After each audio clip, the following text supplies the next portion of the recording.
The jeggy way of travel is like counting cards in Vegas. But unlike in Vegas, where if you do get good at card counting, it's not illegal. You're allowed to do it, but they won't let you keep playing at their casinos. They will escort you out. And I have some friends that are on blacklists of casinos for doing exactly that, because you shift it from being a house edge to your edge. It's called being an advantage player, and it's a known strategy that works. It's guaranteed to work if you play by the rules and play often enough, etc.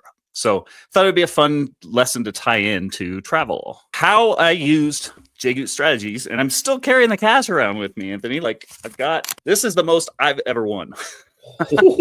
I literally turned $10 into $1,750 in Vegas. And it was using this one very simple strategy. Now, I have an asterisk there. I am not a gambler. I do not advocate gambling. It is gambling, but it drastically changes the odds in your favor. We'll talk about that. It's something a friend taught me called casino machine hacking. And you know how they say, the house always wins. In Vegas, 99.9% of the machines, of the games, of everything is designed to be in the house's favor. So however many hundreds of millions of dollars are spent every day in Vegas, they don't care if you win or lose. They just know that on average, they're keeping about 1.5–2% of that.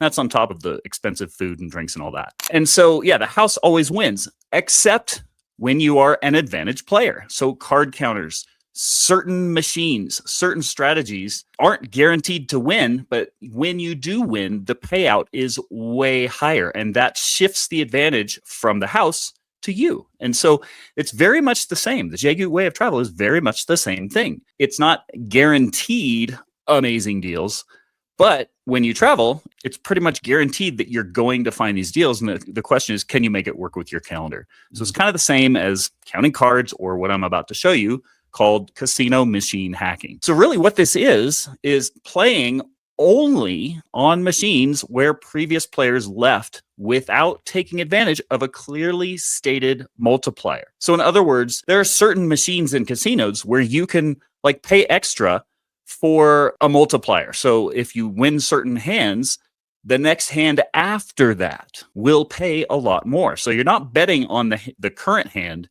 you're betting to keep playing and get increased odds. And the funny thing, and I did this, I only had a $10 bill in my pocket. I went to join friends who are big gamblers. They love the Vegas scene. And I went last weekend. We had a meetup. We had about 25 people. So I said, I'll go out. And several of those people attending love gambling and, do the whole Vegas scene. And I joined for that. And so we had a lot of fun with that. But like I said, I'm not a big gambler. I might take $100 or $200. And if I lose it all, no big deal. If I double it or triple it, awesome. That's usually about how it goes. Sometimes I win, sometimes I lose. I mostly get free drinks covered. But this is something called casino machine hacking, where notice that there's that 3x, 12x off on the left. That means that you're getting paid 3 to 12 times as much for the exact same hand. So it's the same odds of winning, of getting 2-pair or a full house or whatever. But when you win, you can win anywhere from 3 to, I think, 12, if not 15 times the amount. And that's the receipt I sent to my wife. I said,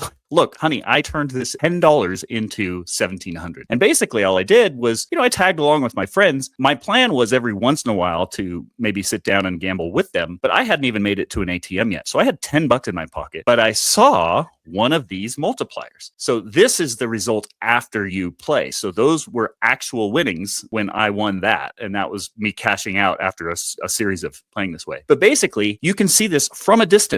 Certain poker machines have this, and notice that this hand got paid twice as much for a 3 of a kind, which isn't a huge deal. But again, when you can shift your odds and earn on average 2 or 10 or 12 times as much, it's worth playing. The key here is that it says next hand 4x. And what happens is someone before cashed out. They got a big ticket and they're like, oh, my hot streak is over. I'm going to quit. And they leave this behind. So this is why it's called casino machine hacking, because it's a guaranteed higher payout if you win.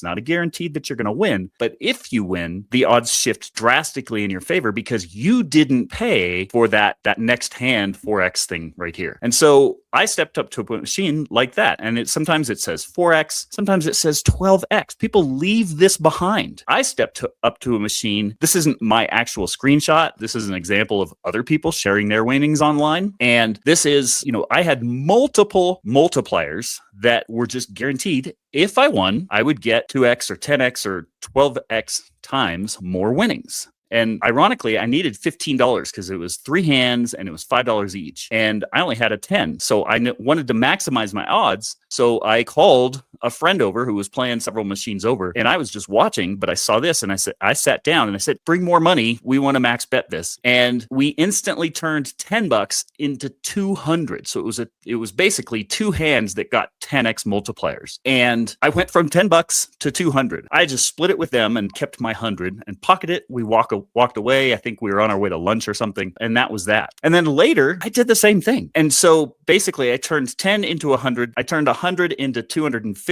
And then I was going to be done. But as we were wrapping up, 3 of us are at 2 of them were still gambling. I was kind of done because like $250 off of $10 was great. But there were 3 machines. They were sitting side by side. And I just decided, you know what? I'm going all or nothing. And I'm just going to play really aggressively with this $250.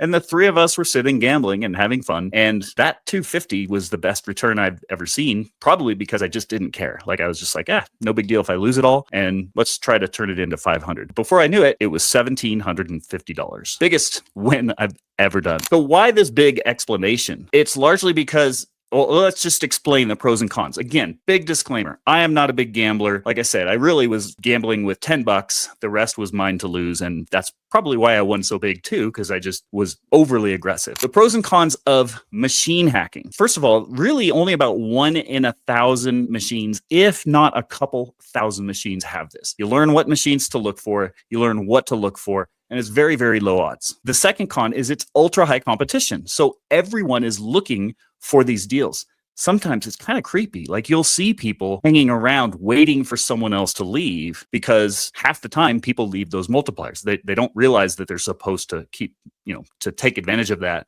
And then like you drop your bet and then you kind of empty that multiplier. Once you know what to watch for, you also see other people. And they're like in Vegas, they have crews that will go clean out these machines because, it just happens at the end of someone's play. So someone could have been playing for hours and they'll leave those multipliers behind. Yeah, Jamie gave us a warning here, Joel. Beware, I will tackle you if you try to take my machine. So there's Yes, definitely some fierce competition for these out there. It is very high competition. And yeah, since Jamie shared on that, like I've been walking in the casinos with Vegas. We were mid conversation and he just didn't even say anything. He just left and he went over because you learn how to spot those machines. And then finally, there's the same low odds of winning. Again, this is gambling. On average, the house does have a big advantage. They take 2% of every dollar that you put in that machine. So a $100 bankroll might not mean losing $2. You might lose it all because you keep playing, and most people don't really do that math. So still very much gambling, still very high risk. But when you do it right, it's the same low odds. But when you do win, you're going to win 2 to 12 times as much. So you bet as big as you can. And that's how I was kind of able to do that this weekend. So what does this all have to do with travel? Well, it's the exact same thing. It's those exact same rules. Everyone says, I never find these. Yeah, because the amazing deals that we find are 1 in 1,000, maybe 1 in 100 if you're looking for a coach deal. But if you're looking for business or first class, we're talking 1 in 1,000, if not worse odds. So you have to have a strategy for what to look for. And when you find it, it's guaranteed. And guess what? It's also ultra high competition. If you're looking to go to Asia for less than 100,000 points in business class, by the way, that's still a great deal. That's less than $1,000 worth of points. Those deals get snatched up, just like machine hacking.